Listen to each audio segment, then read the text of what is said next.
Shashibhushan, BJP कोटे से जरा जल्दी से बता दीजिए कौन कौन होगा मंत्री पद पर, क्या खबरें आ रही हैं, और इसके अलावा डिप्टी सीएम को लेकर भी संशय बना हुआ है। सम्राट चौधरी विजय सिन्हा ही होंगे या एक महिला इसमें रखी जाएगी? महिला रखी जाएगी तो किसका पत्ता कटेगा और कौन से नए चेहरे शामिल हो सकते हैं मंत्रिमंडल में? अर्पिता, आपने जो कई सवाल एक साथ किए हैं उनका जवाब देना बेहद कठिन है। भारतीय जनता पार्टी आज के दौर में किसको नेतृत्व दे, कब आगे ले आए, किस समीकरण को साधे, ये कोई प्रिडिक्ट नहीं कर सकता है और हम इसीलिए कोई भविष्यवाणी नहीं करना चाहते हैं। कुछ देर का और इंतजार है। जो चेहरे अंदर तय होंगे उन चेहरों के बारे में सबसे पहले जानकारी हम आज तक के दर्शकों को देंगे, ये हम भरोसा देते हैं। लेकिन हाँ, डिप्टी सीएम के तौर पर अगर सम्राट चौधरी और विजय कुमार सिन्हा के नाम की चर्चा करिए तो भारतीय जनता पार्टी के लिहाज से एक जो सबसे बड़ा पॉजिटिव फैक्टर है वो ये कि दोनों डिप्टी सीएम के रहते हुए नीतीश कुमार के साथ बीजेपी ने कंफर्ट जोन में पॉलिटिक्स की, गवर्नमेंट चलाया और अब अगर इसमें छेड़छाड़ होता है तो ये कितना बड़ा जोखिम होगा, ये भी सवाल के घेरे में है। लेकिन हाँ, भारतीय जनता पार्टी जो भी फैसला करेगी नेतृत्व को लेकर के, मंत्री पद को लेकर के, उसमें सामाजिक समीकरण का जरूर ताना बाना होगा। अगर डिप्टी सीएम के तौर पे यही पुराने चेहरे रिपीट होते हैं तो क्या कैबिनेट में कुछ नए चेहरों को एंट्री मिलती है, ये देखना दिलचस्प होगा। लेकिन हाँ, जो हम कल से बता रहे हैं कि स्पीकर भारतीय जनता पार्टी का होगा, ये तय है। प्रेम कुमार जो सबसे पुराने विधायक में गिने जाते हैं भारतीय जनता पार्टी की तरफ से, उनको एक तरफ से बधाइयां भी दी गई हैं। अभी थोड़ी देर पहले प्रेम कुमार जब आए तो उनसे फिर मैंने बातचीत की। उन्होंने कहा जो पार्टी तय करेगी मैं उसके लिए तैयार हूं, मंत्री पद दे नहीं दे, कार्यकर्ता के तौर पर मैं जीत हासिल करते रहा हूं। तो भारतीय जनता पार्टी की एक आइडियोलॉजी रही अर्पिता कि यहाँ हर व्यक्ति जानता है कि वो संगठन कर्मी है। पार्टी जब जो जिम्मेदारी जिसको देती है वो आगे निकल करके उस जिम्मेदारी की को लेता है, उस भूमिका का निर्वहन करता है। लेकिन हाँ, अंदर जो बैठक चल रही है इस वक्त, धर्मेंद्र प्रधान हैं, विनोद तावड़े हैं, प्रदेश अध्यक्ष दिलीप जायसवाल हैं, इसके अलावा आप बात करिए दोनों डिप्टी सीएम जो मौजूदा हैं वो हैं, नित्यानंद राय हैं। ये वो थिंक टीम है जिसके पास जरूर मैसेज पहुंच चुका होगा केंद्रीय नेतृत्व का, और उसको एग्जीक्यूट कौन कराएगा? उसको एग्जीक्यूट कराएंगे जो बिहार में पार्टी की तरफ से पर्यवेक्षक बनाए गए हैं, केशव प्रसाद मौर्य, और साथ में दो अन्य सह पर्यवेक्षक जिनकी मौजूदगी में विधानमंडल दल की बैठक होगी और उस बैठक में वो फैसला होगा जिस फैसले को लेकर के सबसे अधिक सस्पेंस इस वक्त है, क्योंकि नीतीश कुमार मुख्यमंत्री होंगे, एनडीए के नेता होंगे, इस पे कहीं कोई कंफ्यूजन नहीं है। लेकिन आप अगर कहीं बता रहे हैं डिप्टी सीएम को लेकर है, विधायक दल का नेता बीजेपी में कौन चुना जाएगा शशि? देखिए, जो विधायक दल का नेता चुना जाएगा उसी में से कोई एक डिप्टी सीएम बनेगा। हमने देखा है बार बार 20 में देखिए सुशील कुमार मोदी तब थे, अब तो दिवंगत हो चुके हैं, वो पार्टी को लीड कर रहे थे। जब 20 चुनाव में गए तो वो उनको ड्रॉप किया पार्टी ने, तारकिशोर प्रसाद को लेकर के आए, रेणु देवी उनके साथ आई। उस समय सुशील कुमार मोदी को ही ये कहा गया था कि आप ही नाम का प्रस्ताव करिए तारकिशोर प्रसाद को। किसी को उम्मीद नहीं थी कि अंदर तारकिशोर प्रसाद जो हैं वो नेता चुन लिए जाएंगे। फिर हमने देखा 24 का वो दौर जब बीजेपी के प्रदेश की कमान सम्राट चौधरी के हाथ में थी, उनको नेता चुना गया अंदर, साथ में डिप्टी सीएम विजय कुमार सिन्हा बनाए गए। तो अंदर जो नेता चुना जाएगा उसमें एक तो डिप्टी सीएम रहेंगे ही रहेंगे। लेकिन हाँ, ये चेहरा कौन होगा? क्या भारतीय जनता पार्टी सम्राट चौधरी, विजय कुमार सिन्हा के चेहरे के साथ ही आगे बढ़ना चाहेगी या कोई नया प्रयोग जातीय ताने बाने के हिसाब से, चेहरे के हिसाब से बड़ा पद दिया जाएगा सम्राट चौधरी को? चुनावों में हमने सुना, तो बड़ा पद क्या है? विधायक दल का नेता तो पहले भी थे, वो डिप्टी सीएम वो पहले भी थे, अब उनके ओहदे में, उनके पद में किस तरह की बढ़ोतरी हो सकती है?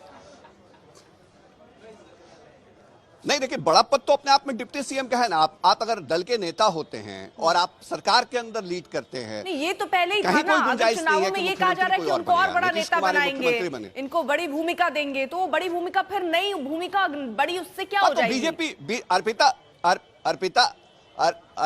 अर्पिता, मैं उसी सवाल का जवाब दे रहा हूं। अगर सम्राट चौधरी को बड़ा नेता बनाने की बात अमित शाह ने कही जनसभा में, तो इसका मतलब यह भी समझिए कि उनके साथ पार्टी आगे इन्वेस्ट करेगी, उनको और बड़ा लीडरशिप के तौर पे क्रिएट करेगी।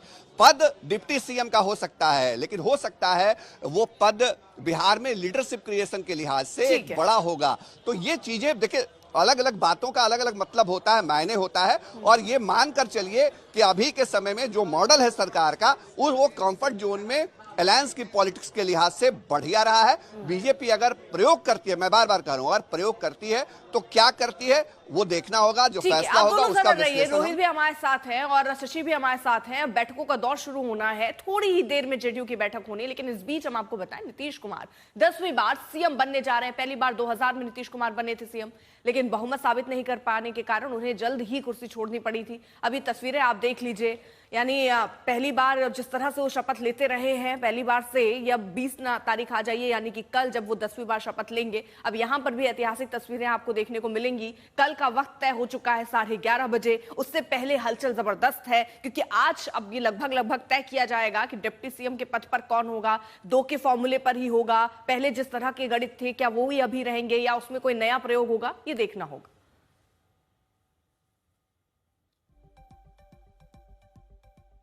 प्रेम कुमार को लेकर बहुत चर्चा है। ये कहा जा रहा है कि वो स्पीकर पद पर आसीन हो सकते हैं, लेकिन जब यही सवाल उनसे पूछा गया तो क्या कहा उन्होंने, सुनिए।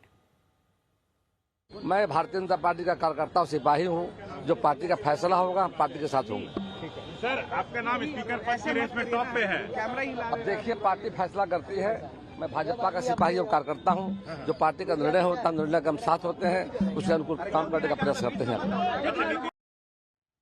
तो रोहित भी हमारे साथ है, शशि भूषण भी हमारे साथ है। रोहित, देखिए अब तो लगभग 11 बज ही रहे हैं, सारे वहां पर नेता पहुंच गए, विधायक पहुंच गए, कितनी देर में बैठक शुरू होगी? देखिए, तस्वीरें आपको एक अने मार्ग की एक बार फिर से आपको हम दिखा देते हैं। लगातार जो आप देखिए मुख्यमंत्री आवास में गाड़ियों की जो है वो अंदर जाना जो है वो जारी है। लगातार जो विधायक हैं जो चुनकर इस बार आए हैं नए 18वीं विधानसभा के, वो लगातार मुख्यमंत्री आवास में प्रवेश कर रहे हैं। और 11 बजे का वक्त जो है वो जब जेडीयू विधायक दल की बैठक जो है वो शुरू हो जाएगी। और जेडीयू में देखिए कोई कंफ्यूजन नहीं है। जो आप सवाल पूछ रही थी बीजेपी को लेकर कि कोई कंफ्यूजन है या नहीं है, कौन विधायक दल का नेता बन सकता है, तो जेडीयू में इस तरीके की कंफ्यूजन बिल्कुल भी नहीं है। नीतीश कुमार सर्वमान्य थे, सर्वमान्य है और सर्वमान्य ही रहेंगे जेडीयू में जब तक नीतीश कुमार है। तो इसीलिए जेडीयू की तरफ से कोई इफ एंड बट की कोई सवाल नहीं उठता है। नीतीश जेडीयू के अंदर इफ बट नहीं है, इफ एंड बट नहीं है रोहित, लेकिन नीतीश कुमार के मन में इफ एंड बट दिख रहा था, तभी वो इस्तीफा नहीं दिए अभी तक। मतलब उनके मन में जरूर है, पार्टी में नहीं है, ये तो दिखता ही है, ये तो पता ही है। बिल्कुल, देखिए अगर संख्या बल के आधार पर जाइए, आप जेडीयू को माइनस कर दीजिए बाकी इसमें से 117 का आंकड़ा बीजेपी पहुंच जाती है अपने सहयोगियों के साथ। जरूरत कितनी बचती है? केवल 5 की और जरूरत पड़ती है। और 5 को अगर कोई दूसरे विपक्ष की तरफ से ही अगर आकर समर्थन कर दे उस तरीके से, तो सरकार बनाने की एक जो कह सकते स्थिति में बीजेपी आ सकती है। तो इसीलिए शायद ये डर, ये शंका, ये एक तरीके से कहें तो कहीं ना कहीं नीतीश कुमार के मन में भी था। और इसीलिए परसों जब वो आए थे, वो आना उनका बिल्कुल भी जरूरी नहीं था। किसी आप राज्यपाल को आकर सिर्फ ये बताएं 2 दिन पहले कि हम फला तारीख को जो है 17वीं विधानसभा का हम डिसॉल्व करने वाले हैं, तो ये जरूरत नहीं था। ये काम आज नीतीश कुमार आज ही कर सकते थे। तब विधायक दल की बैठक हो जाती, जेडीयू एनडीए सबकी, एक हाथ से इस्तीफा देते। इसी को कहते हैं नीतीश जो है बहुत सोच समझकर कोई भी फैसला लेते हैं, और इसीलिए हर समय वो गेम चेंजर के तौर पर भी देखे गए और अभी भी फूक कर ही कदम रख रहे हैं नीतीश कुमार। ये नहीं कि वो सोच रहा कि अब तो अनाउंस हो ही गया, अब तो कह ही दी गया। लेकिन चलिए, इस बीच बहुत सारी प्रतिक्रियाएं आ रही हैं। तारकिशोर प्रसाद क्या कह रहे हैं वो आपको सुनवाते हैं। निश्चित तौर पर देखिए, विधायक दल की आज बैठक है और उसमें नेता और उपनेता के चयन होगा। और फिर कल जो हमारी एनडीए की सरकार नीतीश जी के नेतृत्व में शपथ लेगी, तो उसका एक हमारे नेता उसके हिस्सा होंगे।